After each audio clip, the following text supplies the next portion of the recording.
Hey baby, ¿qué pasó? No, que yo era tu vato. Hey baby, ¿qué pasó? No me dejes ese moro. Well, that was a little excerpt from the Texas Tornadoes. Hey baby, ¿qué pasó? Welcome to episode 12 of the Barbecue Booze and Life podcast. Since we're in Mexico, I forgot to switch my name from George to Jorge. So this is your host, Jorge. In this episode, we talk barbacoa. Barbacoa is a regional thing in Mexico, so there's 3 different types of preparation when it comes to it. We've already spoken about one of them in episode 11 when we hit the Yucatan Peninsula, so we're going to gloss over it again. And we're going to try something a little different. Since barbacoa is essentially prepared like a lot of the other things we've discussed, like cochinita pibil, the Hawaiian Kalua pig. We're going to talk a little bit about its origins, its regional variations, and where it how it started. I have some very fond memories of barbacoa. When I see barbacoa, when I smell barbacoa, when I eat barbacoa, I have flashbacks to when I'd be driving with my uncle in Monterrey. We'd be on our way to his shop, and we'd stop at one of the street side stands for some breakfast tacos. And I always went for the barbacoa if they had it that morning with a nice cold Mexican Coca-Cola. It also brings back fond memories of visiting family in Austin, and my aunt would have the barbacoa in the crock pot, which, God bless her, was very good. You know, we're all about the fire on this show, but if you don't have any other options, the oven or the crock pot works perfectly fine. And the house would just be filled with the aromas coming from that crock pot. And of course, there's H-E-B. If you live in South Texas, or I think they're in Dallas now, and you walked into an H-E-B on a weekend morning, and I think this was just a San Antonio thing, there would always be these kits, these barbacoa kits. They'd have the barbacoa under the heat lamps. Then right above it, there'd be a bag of Big Red with avocados and some tortillas, so you can have your weekend barbacoa kit. So when I think about barbacoa, when I smell barbacoa, those are the memories that I have. All right, since barbacoa is a regional thing in Mexico, and I'm sure each Mexican state has its own versions of it, I thought for the Facts Not Your Feelings segment, we would just talk about some fun facts about Mexico in general that you may not already know. One that I learned a few years ago that was not common knowledge was a Mexican by the name of Guillermo Gonzalez Camarena was the gentleman who invented an early color television transmission system. So, what's interesting about this is that his system was actually used by NASA's Voyager mission in 1979 to take pictures and video of Jupiter. I thought that was something I did not know. I did not know the NASA part. I knew the invention of the color television. Mexico is also home to an impressive number of UNESCO World Heritage Sites. Some of them we spoke about in the previous episode when we talked about the Yucatan Peninsula, as well as they boast one of the new 7 wonders of the world. But Mexico does rank first in the Americas and 7th worldwide in this category, showcasing a range of sites from ancient ruins like Teotihuacan, Chichen Itza, and to colonial cities like Oaxaca and Guanajuato. Mexico also gave the world chocolate, originating from the ancient Mesoamericans who cultivated cacao plants thousands of years ago. The Aztecs and Mayans both highly valued cacao, not only as a food source but also as a currency. So you can thank the Mexicans for your chocolate. And not the crappy Hershey's stuff that you get loaded with sugar either. Another interesting fact you may know, if you're a geography buff, is that Mexico boasts the world's smallest volcano, standing at just 43 feet tall, which is located in Puebla. The name of the volcano is Cuexomate, and it's a very popular tourist attraction, and they have stairs and paved areas where you can walk the volcano, and it's still popular despite its small size. Another interesting thing I learned about Mexico is that Mexican cuisine is so unique and integral to its culture that it has been designated as part of the intangible cultural heritage of humanity by UNESCO. And of course, Mexico is famous for its flavors and variety of dishes such as tacos, enchiladas, and tamales, which are enjoyed worldwide. Also, ingredients like chocolate, chilies, and corn, all native to Mexico, have strongly influenced global cuisine. In the recent years, Mexican cuisine has been put on the map. If you've only gone as far as like eating Taco Bell or Chipotle or the local mom and pop Mexican shop that's tailored its taste to the local demographic, you are sincerely missing out on some really wonderful food.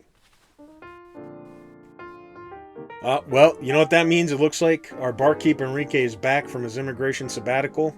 Are you all squared away, pal? Yes. Excellent. What do you have for us today, Enrique?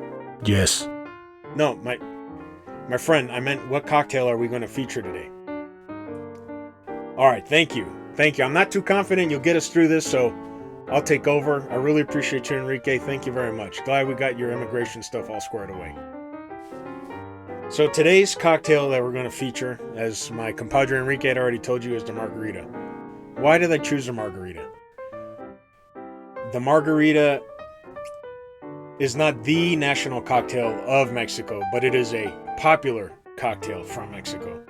And it's a drink that it's enjoyed on beaches and warm climates all over the world, or you can go to Chili's and get yourself a nice Presidente Margarita.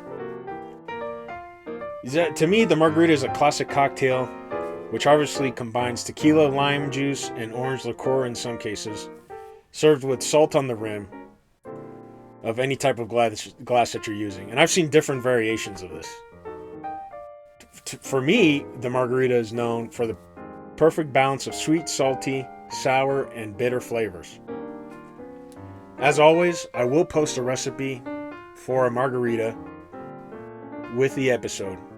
But for those of you listening that would like to write it down, usually you'll use 2 ounces of tequila with a good quality blanco or silver tequila, about 1 ounce of lime juice, freshly squeezed of course, about an ounce of orange liqueur.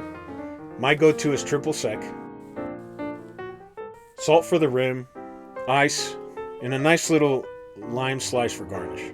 Okay, there's frozen ones. I don't particularly like the frozen ones, but if that's your jam, go for it. So a simple preparation for the Margarita is you want to rub a lime slice around the rim of a glass, whichever glass you're using, and then dip the rim in salt to coat it lightly. I prefer using a coarse salt, maybe like a coarse kosher salt, maybe sea salt. I think a lot of it depends upon what your palate can handle. Then in a shaker, you want to mix the drink by combining the tequila, lime juice, and orange liqueur with ice. You want to shake well until the outside of the shaker feels cold. If you haven't done this before, it's pretty obvious. So then you just want to strain the mixture and pour it into your prepared glass and then garnish it with that slice of lime we mentioned earlier. I'll tell you what, in Texas, we're approaching our typical hot summers, and I'll probably be enjoying one of these every evening. So let's dive into the history of barbacoa. The history of barbacoa is almost similar to a lot of other meats that we've talked about before. In Mexico, it's deeply rooted in the country's indigenous cultures and traditions, tracing back thousands of years. So let's talk a little bit about the evolution. Barbacoa originally came from the indigenous peoples of the Caribbean and was later adopted by the native tribes in Mexico. The term barbacoa is believed to have derived from the Arawak word barbacoa, so instead of a C, with a K, which meant a wooden frame on post. The traditional cooking method involved digging a hole in the ground, placing hot stones at the bottom, and using green wood to support the meat, which was covered with leaves and earth to cook slowly over several hours overnight. Then this is the common trend. This is the common trend that we're finding in cooking. Low and slow, low and slow. A lot of pit cooking, a lot of cooking with fire. So let's talk a little bit about the adoption and adaptation of barbacoa. When the Spanish arrived in the Americas in the 16th century, they encountered this cooking method and adopted it. And we saw a lot of this with barbecue in the States and Hawaii, etc. So The Spanish would include their own ingredients and spices into the recipes. Over time, the barbacoa really evolved to include various types of meats according to regional preferences and availability, which, as we mentioned earlier, is regional, which we're going to cover next. In central Mexico, they're more known for using sheep or goat, cooked in a pit lined with maguey leaves. In northern Mexico, which has a huge ranching culture, more than likely beef would be used.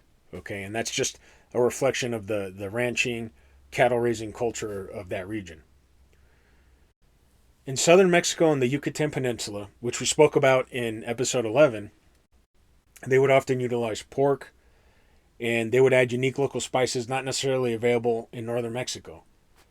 And it was cooked in a similar manner to the ancient Mayan pib, where meat is marinated in achote and sour orange juice wrapped in banana leaves and cooked in an underground oven. Now, I'm going to post a recipe, a barbacoa recipe, using either the oven or a slow cooker. That is not my preference, but if that is all you have available, it can still come out really well. It'll come out super tender. It's going to be delicious. You want to put it in a nice flour tortilla. If you're in the South Texas region and you happen to find yourself at H-E-B, get yourself some butter flour tortillas. Put a nice, generous serving of the barbacoa in the flour tortilla. Throw on some onions, some cilantro, maybe even a little bit of green salsa. Get yourself a nice cold Coca-Cola and you'll be ready to rock and roll. That is my favorite way to eat barbacoa. Like always, this is something I said in the last episode. When traveling globally, you always want to be mindful of, hell, even going down the street from your house. You want to be mindful of State Department warnings and recommendations and things like that. But if you've always been on the fence about visiting Mexico, be smart when you travel down there. Ignore the nonsense you hear on the news sometimes about what's happening down there. You're missing out on an opportunity to experience not only a beautiful culture, but a very biodiverse place that has a lot to offer. And if something has been holding you back from going, go with some friends, go with some people that might know the area. You're missing out on a great opportunity to enjoy yourself. First of all, if you're a returning listener, I really want to thank you, or even a new listener. I just want to thank you for trusting me with your time today, for giving me your time. Hopefully you learned something new about Mexico. Hopefully you liked what you heard. And if you enjoyed the conversation and want more content, don't forget to subscribe, rate, and review the podcast. You can also find it on Spotify, YouTube, iHeartRadio, and Apple Podcast. Your support means the world to me. Also on YouTube, you may find some cooking content as well as some satirical humor that you might enjoy, so don't be afraid to check it out and subscribe. Your support means the world to me. So until next time, take care and grill on.